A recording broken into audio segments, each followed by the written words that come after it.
Good morning साथियों, मैं अमन कुमार आप सभी का अपने चैनल ADRS स्टडी पॉइंट पर वेलकम करता हूं दोस्तों। तो चलिए दोस्तों, आज के सेशन हम लोग स्टार्ट करते हैं। और लास्ट लेक्चर जो था दोस्तों हम लोगों का, उसमें हम लोगों ने 19 नंबर क्वेश्चन तक सॉल्व कर लिया था। और आज के सेशन में हम लोग दोस्तों 20 नंबर से आगे बढ़ते हैं। तो दोस्तों लास्ट लेक्चर में जो था क्वेश्चन, वो था लैंग्वेज टाइप का मैट्रिक्स, जिसमें लैंग्वेज था भरा हुआ, और उससे हम लोगों ने जो है मैट्रिक्स पहले बनाया और उसके बाद उसको सॉल्व किया और आंसर फाइंड किया। तो उस जब भी कोई लैंग्वेज वाला मैट्रिक्स होता है तो उसको हमने एक नाम दिया था, जो कि मैंने आपको टाइप्स ऑफ मैट्रिक्स में बताया था, और उसका नाम था लिटरे मैट्रिक्स। तो लिटरे मैट्रिक्स होता क्या है? उसमें होता है कि यदि कोई लैंग्वेज वाला मैट्रिक्स हो और उसमें जो पहला स्टेटमेंट होगा उसको हम लोगों को बनाना है रो मैट्रिक्स, और जो बाद वाला स्टेटमेंट होगा उसको बनाना है कॉलम मैट्रिक्स। तो इस तरह से आज हम लोग 20 नंबर भी सॉल्व करेंगे। तो चलिए दोस्तों, आज के सेशन हम लोग स्टार्ट करते हैं। और आप लोग 20 नंबर क्वेश्चन यहाँ से नोट कर सकते हैं, और मैं यहाँ पर एक और रीड कर दे रहा हूँ। तो यहाँ पर क्वेश्चन बोला जा रहा है, the books of a particular school has 10 dozen chemistry books, 8 dozen physics books, 10 dozen economics books, their selling prices are 80, 60 and 40 each respectively.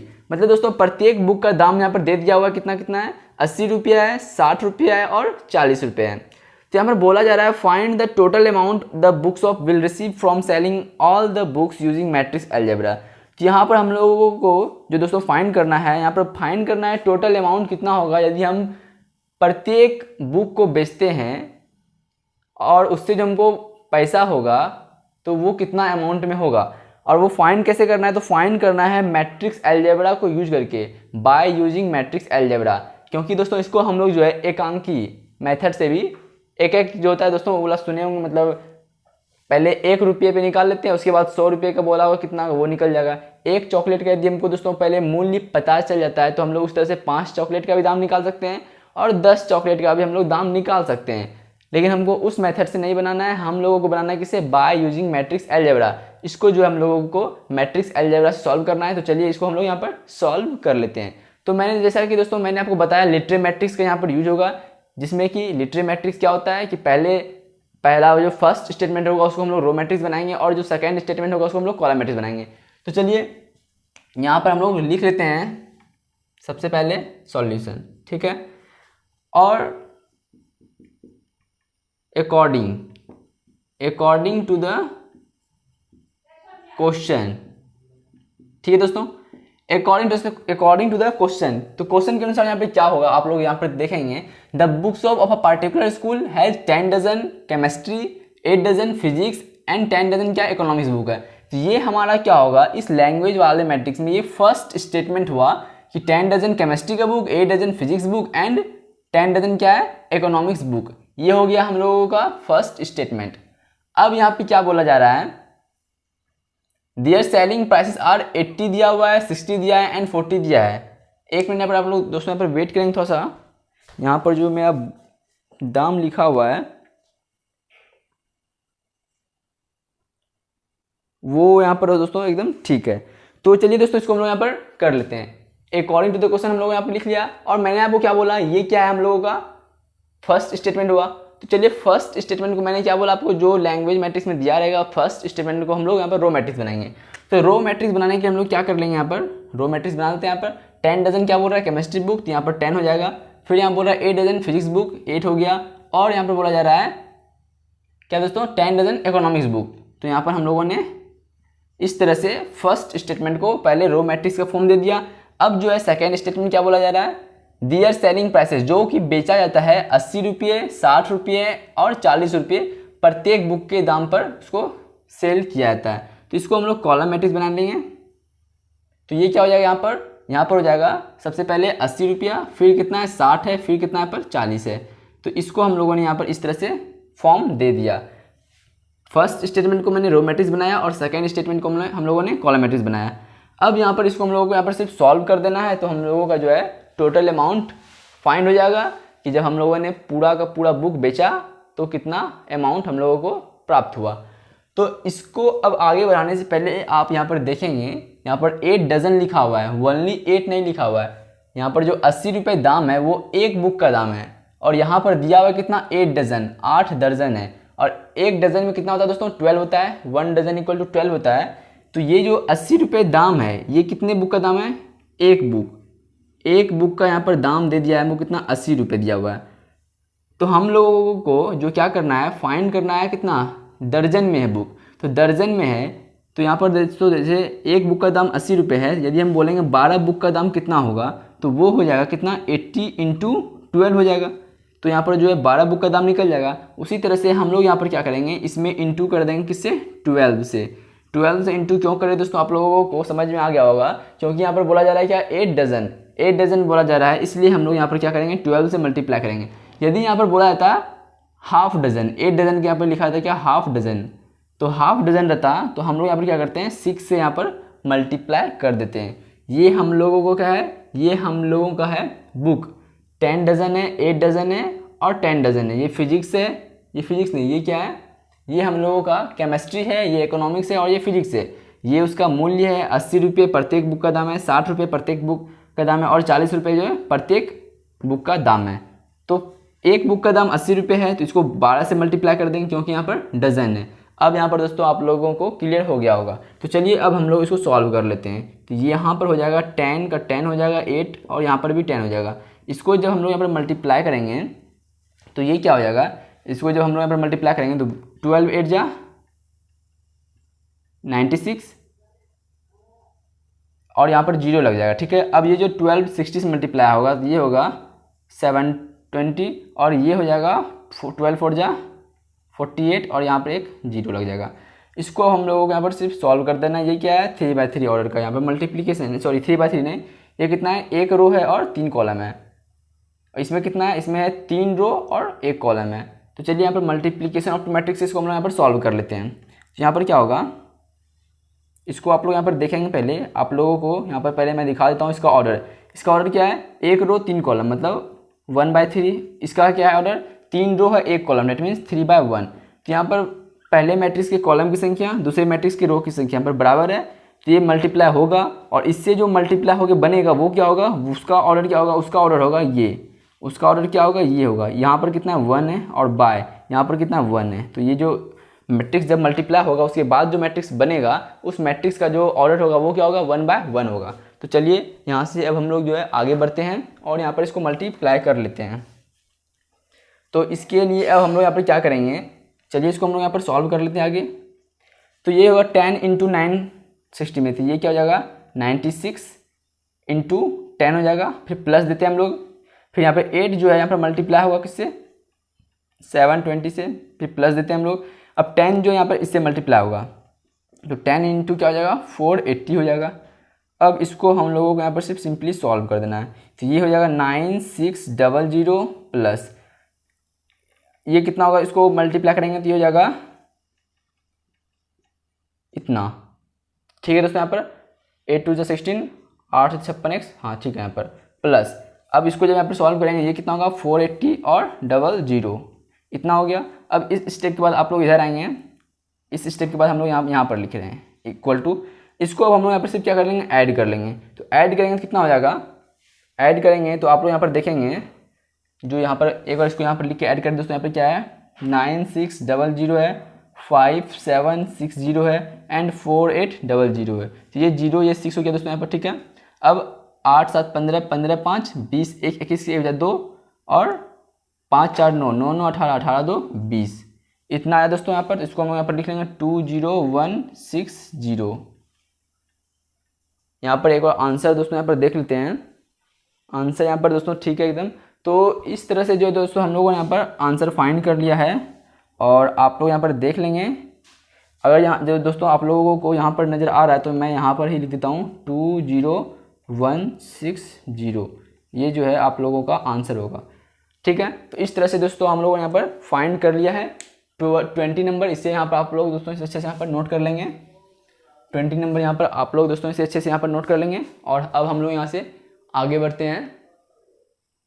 आप लोगों को दोस्तों यहाँ पर नज़र ही नहीं आ रहा है, यहाँ पर जो आप लोगों को इस स्टेप, ये जो स्टेप है आप लोगों को यहाँ पर नज़र नहीं आ रहा है, तो इस स्टेप को जो है यहाँ पर दोस्तों मैं यहाँ पर इसे मिटा रहा हूँ। ठीक है दोस्तों, यहाँ पर आप लोगों को यहाँ पर नज़र नहीं आ रहा है, तो आप लोग क्या करेंगे, फर्स्ट स्टेप सेकेंड स्टेप के बाद आप लोग यहाँ पर देखेंगे। सेकेंड स्टेप के बाद जो हम लोगों ने यहाँ पर मल्टीप्लाई किया है वो है 960, इसको जो है इस तरह से लिख देते हैं ताकि आप लोगों को कोई प्रॉब्लम नहीं हो। ये 10 इंटू 960 है, प्लस है 8 इंटू 720 है, प्लस 10 इंटू कितना है 480 है। इसको हम लोगों ने यहाँ पर सॉल्व किया था, ये आया था 9600 प्लस ये कितना है 5760 है और प्लस 4800 है। इसको जब हम लोग यहाँ पर ऐड किए थे तो वो आया था 20160। तो ये हम लोगों का दोस्तों फाइनल आंसर था और मैं यहाँ पर दोस्तों इसे मिटा रहा हूँ, ठीक है। तो आप लोग इसे यहाँ पर अच्छे से इसे नोट कर लेंगे इस स्टेप के बाद आप लोग वहाँ जा करके। तो इसे यहाँ पर आप लोग दोस्तों ने यहाँ पर नोट कर लिया होगा आई थिंक, और मैं यहाँ पर दोस्तों इसे मिटा देता हूँ। तो हम लोग यहाँ पर बढ़ते हैं 21 नंबर क्वेश्चन पे। तो 21 नंबर क्वेश्चन क्या कर रहा है यहाँ पर आप लोग समझेंगे। यहाँ पर बोला जा रहा है assume X Y Z W N P R matrix. कोई मैट्रिक्स होगा X Y Z W N P जिसका ऑर्डर दिया है क्रमशः कौन सा, ये दिया एक्स का ऑर्डर दिया 2/n, वाई का ऑर्डर है 3/k, जेड का ऑर्डर है 2/p, डब्ल्यू का ऑर्डर है n/3 एंड पी का ऑर्डर है p/k। तो हम लोग यहाँ पर एक बार पहले नोट कर लेते हैं एक्स। एक और यहाँ पर मैं बुक ले लेता हूँ अपने हाथ में। अब यहाँ पर दोस्तों x का जो ऑर्डर है वो है 2/n, y का ऑर्डर है कितना 3/k दिया हुआ है, z का ऑर्डर क्या दिया हुआ है वो दिया है 2/p, और w का ऑर्डर क्या दिया हुआ है वो है n/3 एंड p का ऑर्डर क्या दिया हुआ है वो है p/k।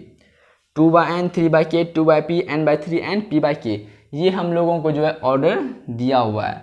अब यहाँ पर क्या बोला जा रहा है, choose the correct answer in exercise 21 and 22। तो मैंने यहाँ पर 21 नंबर क्वेश्चन लिखा है, इसके बाद हम लोग 22 नंबर पे भी आएंगे। तो पहले हम लोग यहाँ पर 21 नंबर सॉल्व कर लेते हैं। तो यहाँ पर क्वेश्चन क्या बोला जा रहा है 21 number, the restriction on N K and P so that P Y plus W Y will be defined are.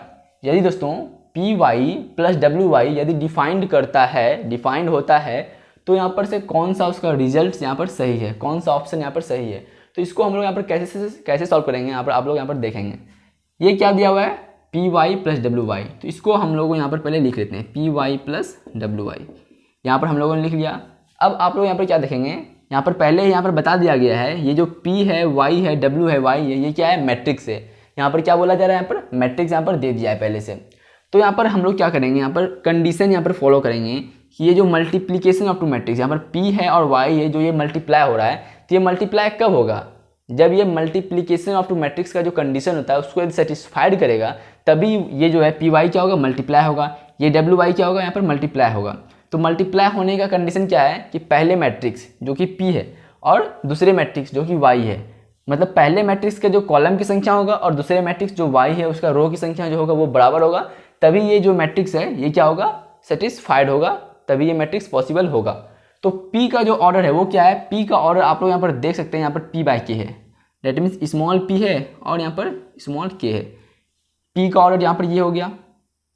अब यहाँ पर क्या बोला जा रहा है y, तो y का ऑर्डर क्या है, y का ऑर्डर है यहाँ पर 3/k, ये है 3 और /k ये है y का ऑर्डर।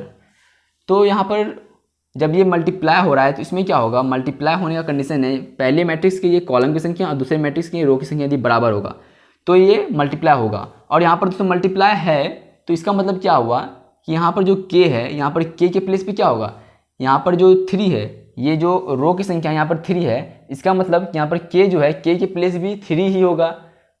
k क्या है हमारा कॉलम की संख्या और कॉलम की संख्या भी 3 ही होगा, तभी जो है ये मैट्रिक्स का जो ये मल्टीप्लिकेशन है ये सेटिस्फाइड करेगा, ये पॉसिबल होगा। तो इस तरह से जो है हम लोग यहाँ पर क्या कर लेंगे, पी वाई का जो ऑर्डर होगा, मतलब जब पी वाई मल्टीप्लाई होगा इसका ये क्या होगा, इस तरह से हम लोग यहाँ पर क्या फाइंड हुआ है के का जो वैल्यू है वो क्या होगा 3 होगा, क्योंकि के का जो वैल्यू होगा 3 होगा तभी जो है ये मैट्रिक्स जो है मल्टीप्लाई पॉसिबल होगा, क्योंकि पहले मैट्रिक्स के कॉलम की संख्या और दूसरे मैट्रिक्स के रो की संख्या आपस में बराबर होता है। पहले मैट्रिक्स के कॉलम की संख्या जो कि k है और दूसरे मैट्रिक्स के रो की संख्या क्या होता है आपस में बराबर होता है। डेट मीन्स जो यहाँ पर होगा डिजिट वही डिजिट यहाँ पर भी होगा। इस तरह से जो है k का वैल्यू हम लोगों को 3 फाइंड हो गया। दोस्तों 1 मिनट यहाँ पर दोस्तों आप लोग यहाँ पर वेट करेंगे, यहाँ पर थोड़ा सा अलार्म बज रहा है यहाँ पर दोस्तों।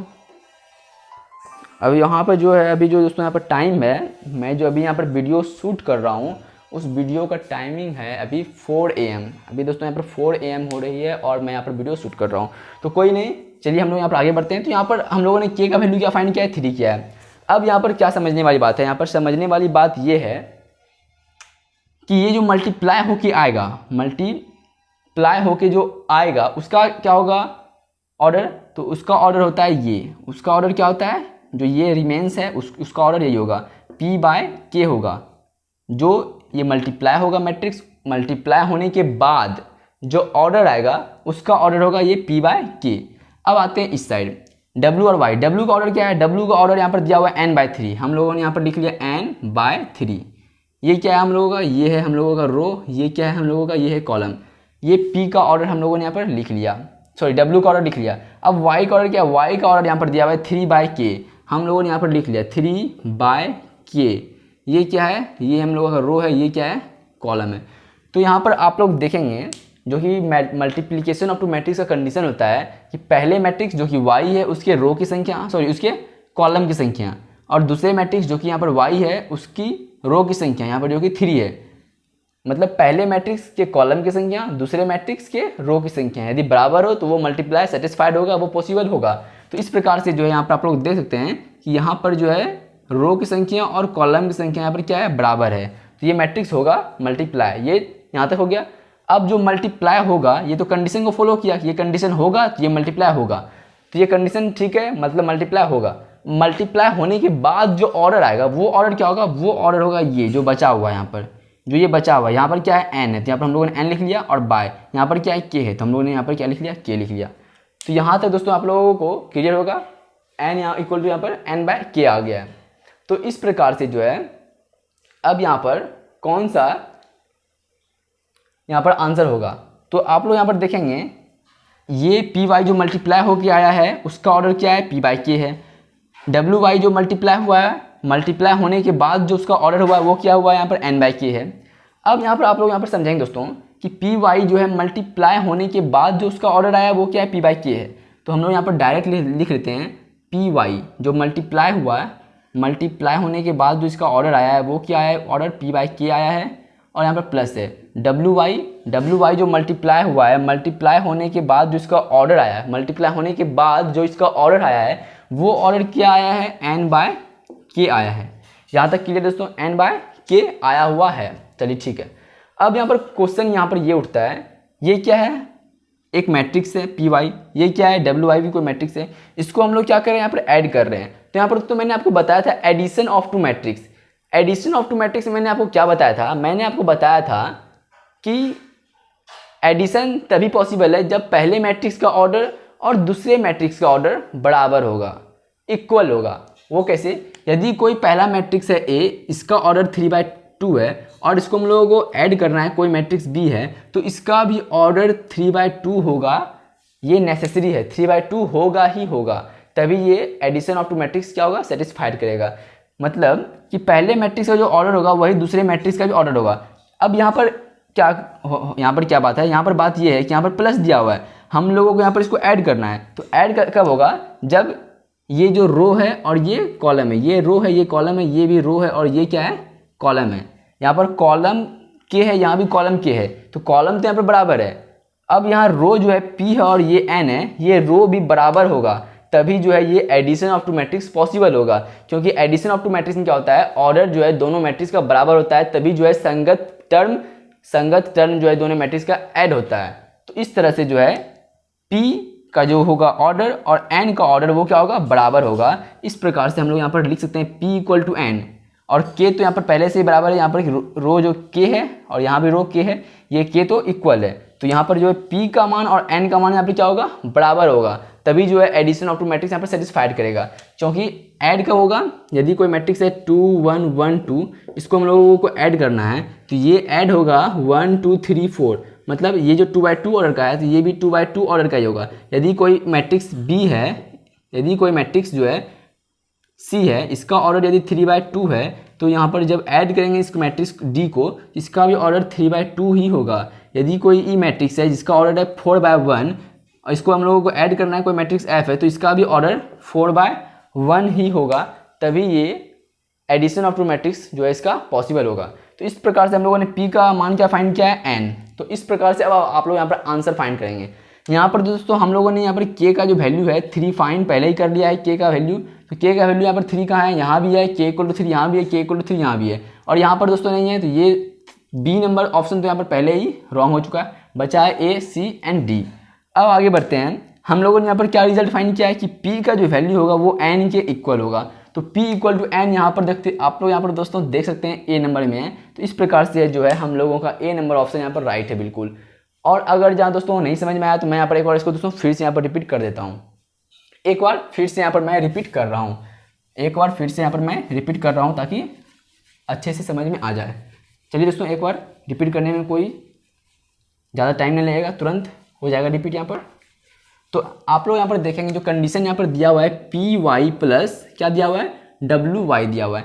पी का जो ऑर्डर है वो क्या है, पी का ऑर्डर यहाँ पर दिया हुआ है स्मॉल पी बाय स्मॉल के प्लस प्लस नहीं, अब जो है ये होगा पी का order.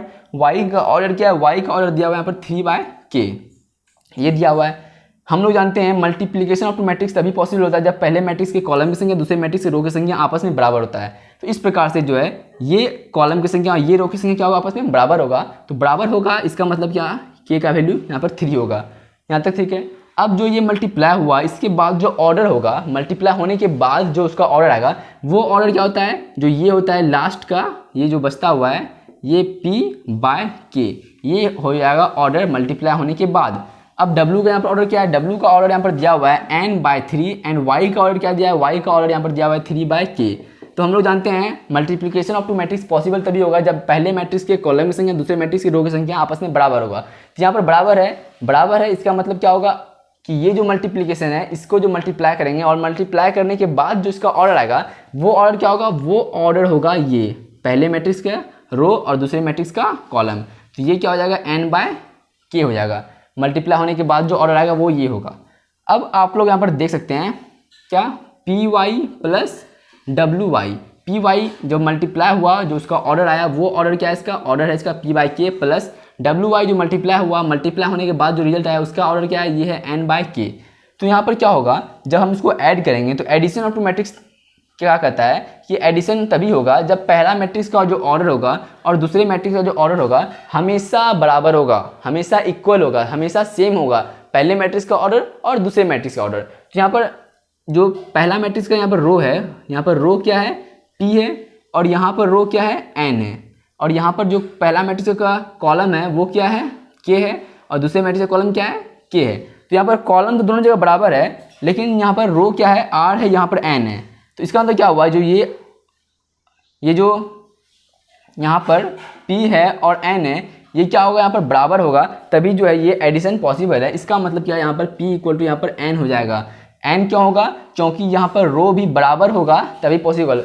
p equal to n या फिर आप लोग यहाँ पर लिख सकते हैं n equal to p, p equal to n होगा या फिर n इक्वल टू p हो सकता है। लेकिन यहाँ पर क्या दिया हुआ ऑप्शन में p इक्वल टू n दिया है तो हम लोग इसी को सही कर लेंगे, या फिर यहाँ पर दिया रहता और करके यहाँ पर दिया रहता है n इक्वल टू p, तो भी ऑप्शन यही सही होता है क्योंकि हम लोग यहाँ पर फाइंड किया है p बराबर होगा n की या फिर n बराबर होगा p का। तो इस तरह से जो है आप लोगों को ये क्वेश्चन समझ में आ गया होगा, मैं ऐसा उम्मीद करता हूँ। और अब हम लोग यहाँ से आगे बढ़ते हैं 22 नंबर पर। तो यहाँ पर आप लोग इसे अच्छे से यहाँ पर नोट कर लेंगे और मैं यहाँ से अब दोस्तों आगे बढ़ रहा हूँ, ठीक है दोस्तों। तो दोस्तों यहाँ पर आप लोग देख सकते हैं 22 नंबर क्वेश्चन जो आपके स्क्रीन और हमारे यहाँ पर व्हाइट बोर्ड पर है। यहाँ पर 22 नंबर क्वेश्चन क्या कर रहा है, if n equal to p, यदि n जो है p के बराबर हो तो यहाँ पर बोला जा रहा है then the order of the matrix 7x - 5z। तो 7x - 5z जब इसको हम लोग सॉल्व करते हैं तो इसका ऑर्डर क्या होगा। तो चलिए हम लोग यहाँ पर इसका ऑर्डर फाइंड करते हैं। यहाँ पर हम लोगों को यहाँ पर क्या है 7x - 5z, तो इसका ऑर्डर क्या होगा हम लोगों को ये बताना है। तो ये आप लोग यहाँ पर देखेंगे यदि कोई मैट्रिक्स है, मान लेते हैं ए कोई मैट्रिक्स है, यदि हम इसमें इसका ऑर्डर मान लेते हैं क्या है 2/2 है, और यदि इस मैट्रिक्स में हम 7 से मल्टीप्लाई करते हैं, इस मैट्रिक्स में यदि 7 से मल्टीप्लाई करते हैं तो क्या होगा 7 इसमें मल्टीप्लाई हो जाएगा, इसका ऑर्डर थोड़ी ना बदलेगा। जैसे कि आप लोग यहाँ पर देखेंगे ए कोई मैट्रिक्स है जिसका ऑर्डर है 1 2 2 3, इसका ऑर्डर क्या है 2/2 है, ठीक है। ए कोई मैट्रिक्स है और इसका एलिमेंट ये है और ऑर्डर कितना है 2/2 है। यदि हम ए में यदि 2 से मल्टीप्लाई कर देते हैं तो यहाँ भी क्या हो जाएगा 2 से मल्टीप्लाई हो जाएगा, और मल्टीप्लाई होने के बाद क्या आएगा, ये 2, ये 4, ये 4, ये 6 हो जाएगा। तो क्या इसका ऑर्डर चेंज हुआ है? ऑर्डर तो वही 2/2 ही ऑर्डर है। एक बार और आप फिर से देख लेंगे, यदि बी कोई मैट्रिक्स है, इसका ऑर्डर है, मतलब ये इसका एलिमेंट है 1 2 3 4 5 6 है, ये ऑर्डर क्या हो गया, ये 2 रो हो गया और 3 कॉलम हो गया है, 2 रो और 3 कॉलम। इसका ऑर्डर क्या है, बी कोई मैट्रिक्स है जिसका ऑर्डर है यहाँ पर 2/3 ऑर्डर है। यदि हम बी में 2 से मल्टीप्लाई कर देते हैं तो यहाँ पर क्या हो जाएगा, 2 4 6 8 10 एंड 12। यहाँ पर भी हम लोगों ने 2 से इसे मल्टीप्लाई कर दिया, तो क्या इसका ऑर्डर बदला? नहीं, इसका ऑर्डर वही है, अभी भी इसका ऑर्डर क्या है, 2/3 है। तो यहाँ पर मैं आपको क्या दिखाना चाह रहा हूँ, यहाँ पर मैं आपको दिखाना चाह रहा हूँ, यदि किसी एक एलिमेंट से किसी मैट्रिक्स में गुना करते हैं, यदि किसी एक एलिमेंट से किसी मैट्रिक्स में मल्टीप्लाई किया जाता है तो उसका ऑर्डर नहीं बदलता है, ऑर्डर चेंज नहीं होता है, जैसा कि मैंने यहाँ पर आपको एग्जाम्पल के थ्रू बताया है। चलिए यहाँ तक समझ में आया, अब यहाँ से आगे बढ़ते हैं। तो आप लोगों को यहाँ पर समझ में आ गया होगा कि यदि 7 से x जो मैट्रिक्स है उसमें मल्टीप्लाई करते हैं तो उसमें कोई ऑर्डर में कोई चेंजिंग नहीं होगा।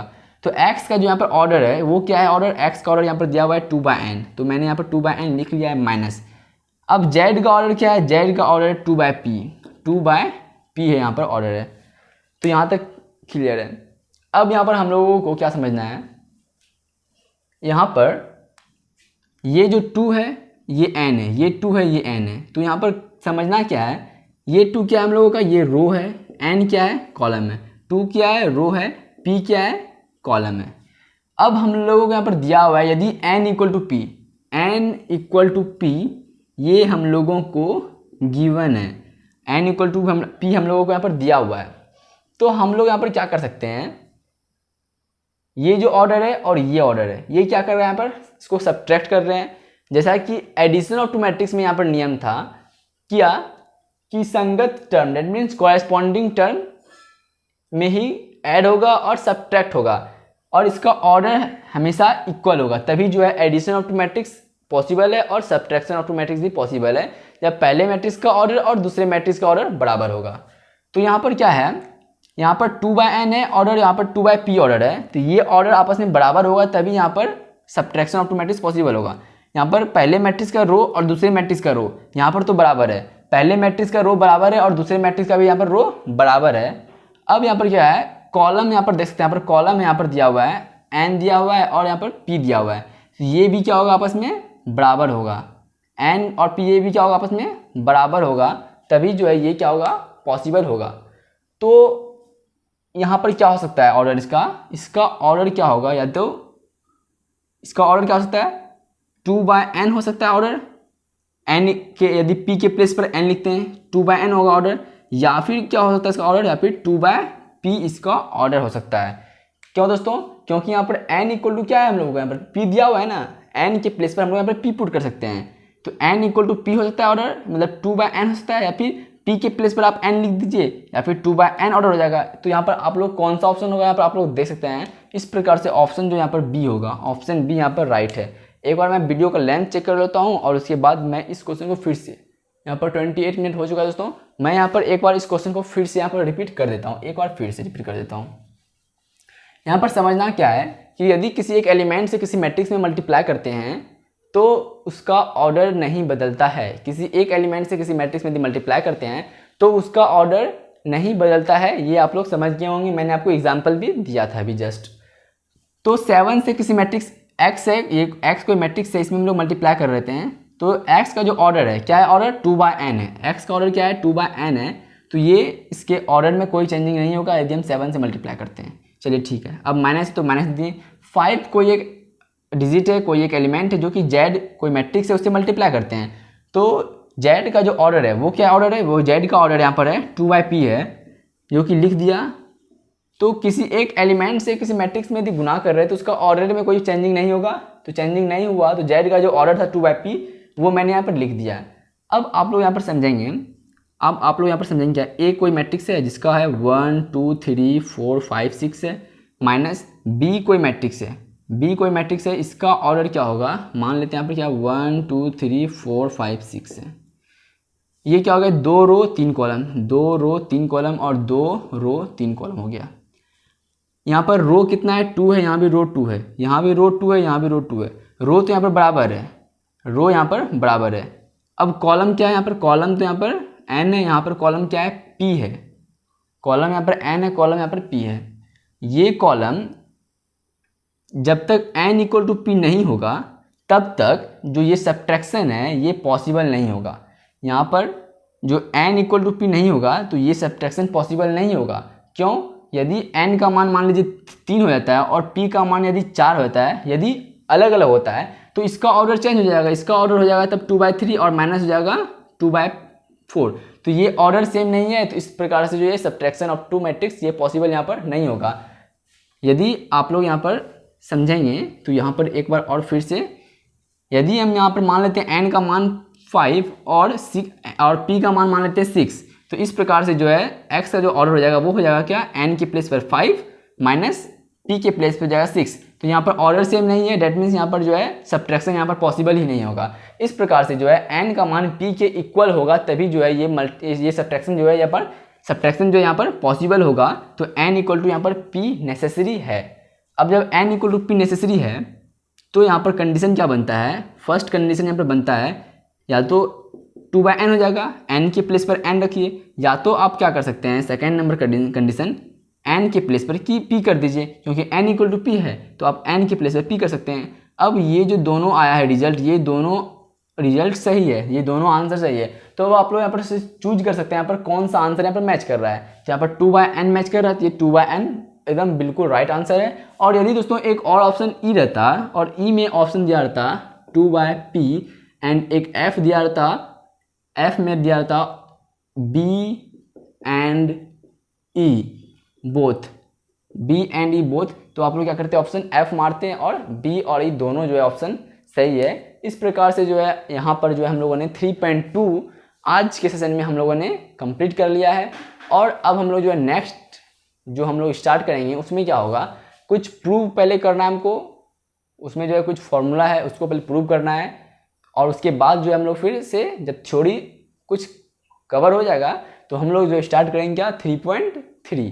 तो दोस्तों आप लोग क्या कर सकते हैं, अच्छे से रिवीजन टाइप्स ऑफ मैट्रिक्स जितना भी बताया है मैंने, और पहले का जो मैंने बताया था पहले सिंपल ट्रिगोनोमेट्री और इनवर्स ट्रिगोनोमेट्री का फॉर्मूला और जो भी कुछ था उसमें क्वेश्चन, उसको आप लोग रिवीजन करते रहेंगे ताकि आप लोगों का जो है फिर से मेमोराइज होते रहे, क्योंकि फॉर्मूला है माइंड से स्केप होते रहेगा। इसलिए जो आप लोग यदि रिवीजन करते रहेंगे तो वो जो भी भूला हुआ चीज़ है वो आपको फिर से रिकवर हो जाएगा। तो थैंक यू, आज के सेशन हम लोग यहाँ पर समाप्त करते हैं और हम लोग जो दोस्तों फिर से नेक्स्ट वीडियो में मिलेंगे। Thank you, bye bye.